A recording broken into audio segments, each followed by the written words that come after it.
আমরা আজকে শুরুতেই পড়ব ডেল এক্স কি, মূল নিয়মে অন্তরক সহগ বলতে কি বোঝায়, মূল নিয়মে x এর সাপেক্ষে cos 2x এর অন্তরক সহগ নির্ণয় কিভাবে করতে হয়। আজকে আমরা এই তিনটা জিনিস শিখব। তাহলে শুরুতেই জেনে নেই ডেল এক্স কি। ডেল এক্স কি জানতে হলে আমাদের আগে জানতে হবে বৃদ্ধি বা হ্রাস কি। আমি যদি কোনো চলকের মান একটি সংখ্যা থেকে অন্য সংখ্যায় পরিবর্তন করি, তাহলে দ্বিতীয় মান থেকে প্রথম মানকে যদি আমি বিয়োগ দেই, তাহলে যে বিয়োগফলটা পাবো সেই বিয়োগফলটাকে আমরা বৃদ্ধি বা হ্রাস বলবো। এখন আমি যদি কোনো সাধারণ চলক x নেই, তাহলে এই বৃদ্ধিকে ডেল এক্স দ্বারা প্রকাশ করা হবে। আমরা এখন দেখলাম যে ডেল এক্সটা পেয়ে গেলাম।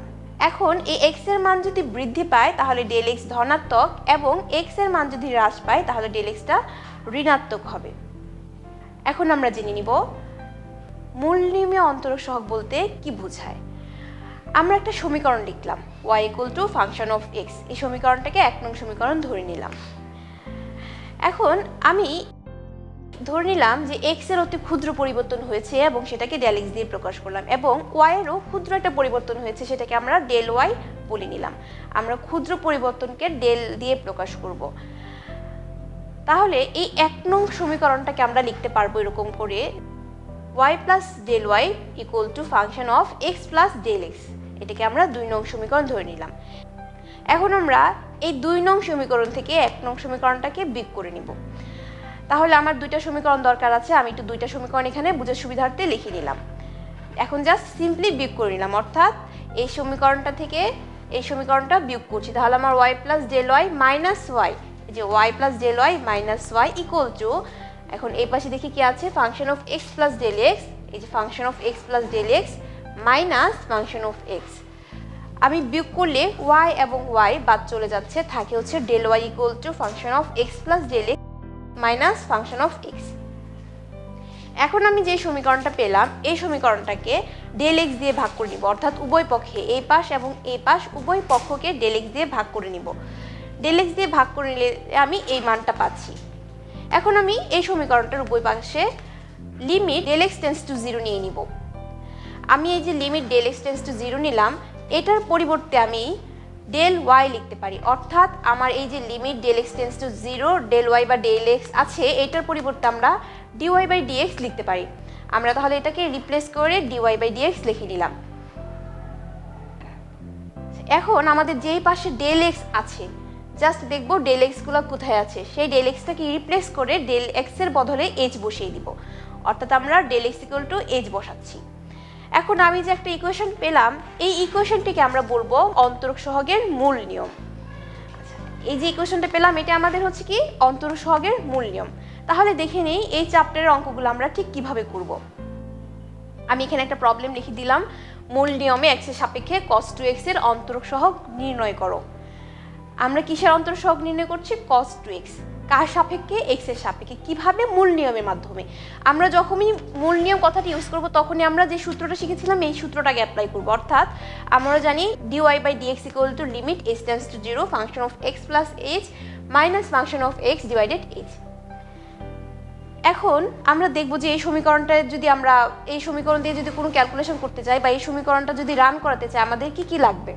আমাদের ফাংশন অফ x লাগছে, function of x plus h লাগছে, এবং y এখানে y লাগছে। আমাদের যে প্রশ্নটা দেওয়া থাকবে এখানে যার অন্তরক সহগ নির্ণয় করতে বলা হবে, অর্থাৎ এখানে আমাকে অন্তরক সহগ নির্ণয় করতে বলা হচ্ছে cos 2x এর। আমরা cos 2x এর অন্তরক সহগ নির্ণয় করব কার সাপেক্ষে? x এর সাপেক্ষে। তাহলে আমরা ধরে নিব y equal to function of x equal to cos 2x। এখন আমরা ফাংশন অফ x এর মানটা পেয়ে গেলাম। এখন just simply function of x plus h এর মান বের করে নিব। কিভাবে বের করব? এই যে আমার এখানে x আছে, x এর জায়গায় x প্লাস h বসিয়ে দিব। জাস্ট সিম্পলি x এর জায়গায় x প্লাস h বসিয়ে দিলাম। তাহলে এখানেও কি করব? x এর জায়গায় x প্লাস h, অর্থাৎ 2 ইন্টু x প্লাস h ছিল, আমি 2 দিয়ে গুণ করে 2x প্লাস 2h পেয়েছি। আমি দুইটা সমীকরণ পেলাম, এবং এখানে একটা মানে 1 2 3, আমার টোটাল সমীকরণ হলো 3টা। আমি এখন এই 2 এবং 3 নং সমীকরণ থেকে যে ভ্যালুগুলো পেলাম সেই ভ্যালুগুলো 1 নং সমীকরণে ইউজ করব। তাহলে আমরা যে মানটা পাবো সেটা হচ্ছে এরকম, d by dx into cos 2x equal to limit h tends to 0 cos 2x plus 2h minus cos 2h divided h। অর্থাৎ আমরা just simply function of x plus h এর জায়গায় এইটা বসিয়েছি, ফাংশন অফ x এর জায়গায় cos 2x বসিয়েছি এবং y এর জায়গায় cos 2x বসিয়েছি, এছাড়া আর কোনো কাজই আমরা করিনি। এখন আমরা ক্যালকুলেশন করলেই x এর সাপেক্ষে cos 2x এর অন্তরক সহগটা পেয়ে যাব। দেখো আমরা যে এখানে যে পার্টটা পেয়েছি cos 2x plus 2h minus cos 2x, এটা আমাদের একটা সূত্রের সাথে মিলে যায়। আমাদের সূত্রটা হচ্ছে cos a minus cos b। আমাদের সূত্রটা আছে এরকম, cos a minus cos b equal to 2 sin a plus b by 2 sin b minus a by 2। আমরা জাস্ট সিম্পলি এই সূত্রটা এখানে বসিয়ে দিব। অর্থাৎ এখানে আমার a এর জায়গায় আছে 2x প্লাস 2h এবং b এর জায়গায় আছে 2x। আমরা এই সূত্রটা এখানে অ্যাপ্লাই করে দিব। তাহলে কি পেলাম, 2 sin a প্লাস b মানে 2x plus 2h plus b, b হচ্ছে 2x divided 2 into sin b minus a, অর্থাৎ এটা আমার b। এই যে b মানে অর্থাৎ 2x মাইনাস a অংশটা বসিয়ে দিলাম, ডিভাইডেড 2 হয়ে গেল।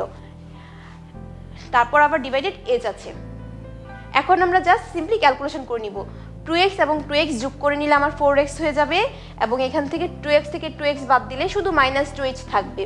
আমরা এই যোগ বিয়োগটা করে নিলাম, জাস্ট সিম্পল একটা ক্যালকুলেশন। আমরা যদি এখান থেকে 2 কমন নেই তাহলে আমার এখানে কি থাকে দেখো, তাহলে আমার এখানে থাকে 2x প্লাস h, 2টা কমন আকারে লিখলাম, এখানে আর কিছুই করা হয়নি। এখন দেখো আমি কি করলাম, আমি জাস্ট এই 2 দিয়ে এই 2কে ভাগ করে দিলাম এবং এই 2 দিয়ে 2কে ভাগ করে দিলাম। তাহলে থাকে কত, 2x প্লাস h এবং শুধু মাইনাস h, আর নিচে আছে h। আমরা পরের লাইনে চলে যাচ্ছি। আমি এখানে কি করেছি, আমার এই h-টা ভাগ আকারে ছিল, আমি h-টাকে এখানে নিয়ে আসছি, সামনে নিয়ে আসছি, আর কিছুই করিনি। এখন দেখো আমরা জানি যে sin minus theta equal to minus sine theta. আমরা এই কাজটা ইউজ করব এই অংশটার জন্য। আমাদের এখানে sin মাইনাস h আছে, তাহলে আমাদের কি হবে, মাইনাস সাইন h হবে। আমরা এই মাইনাসটাকে সামনে নিয়ে আসলাম, আর এই যে 2 গুণ আকারে আছে, 2টা যেহেতু একটা সহগ আকারে, 2টাকে সামনে নিয়ে আসলাম। আমরা লিমিট h টেন্ডস টু 0 রাখলাম। সুবিধার জন্য আমি এই যে h-টা এখানে সবগুলোর সাথে তো ভাগ আকারে আছে, জাস্ট সুবিধার জন্য আমি এই ভাগটা এটার সাথে লিখলাম। এখানে আমি একটা সূত্র ইউজ করব। আমি সূত্রটা একটু বলে দেই কি সূত্র ইউজ করব। দেখো আমার এখানে আছে limit h tends to 0 sin h by h equal to 1। আমি যদি এই সূত্রটা ইউজ করতে যাই তাহলে এই অংশটা আমার দরকার পড়তো। আমি এই লাইনটা কিভাবে পেয়েছি, আমি জাস্ট এই যে লিমিটটা ছিল 2টা অংশে ডিভাইড করে দিয়েছি। এইটা অর্থাৎ এই লিমিট এটার সাথে নিয়ে নিয়েছি এবং এই লিমিটটা এই অংশেও দিয়ে দিয়েছি আমার সূত্রটা মেলানোর জন্য। এখন আমি সূত্র পেয়ে গেলাম, জাস্ট এখানে জাস্ট এইটার অংশের বদলে আমি 1 বসিয়ে দিতে পারবো। এখন আমি যদি এই h এর ভ্যালুটা 0 যদি এখানে বসিয়ে দিই তাহলে আমি সরাসরি 0 হয়ে যাচ্ছে না। তাহলে আমরা এখন h এর ভ্যালুটা বসিয়ে দিব এখানে। তাহলে কত পেলাম, -2, জাস্ট লিমিটটা বসিয়ে দিচ্ছি, অর্থাৎ h এর ভ্যালুটা 0 বসিয়ে দিচ্ছি, 2x প্লাস 0 ইন্টু এই যে এটার বদলে 1। তাহলে আমি কত পেলাম, -2 sin 2x। এটাই ছিল আমার উত্তর। এই চ্যাপ্টারের মোটামুটি প্রায় সবগুলো অঙ্কই আমরা এইরকমভাবে করতে পারি। যখনই আমরা দেখব মূল নিয়মে কোনো অন্তরক সহগ চাচ্ছে তখনই আমরা মূল নিয়মে যে সূত্রটা আছে ওইটা অ্যাপ্লাই করে নিব। তারপর ফাংশন অফ এক্স এর মান বসিয়ে দিব, function of x plus H এর মান বের করে নিব। তারপর ক্যালকুলেশন করলে আমরা উত্তরটা পেয়ে যাব। আজকে পর্যন্তই।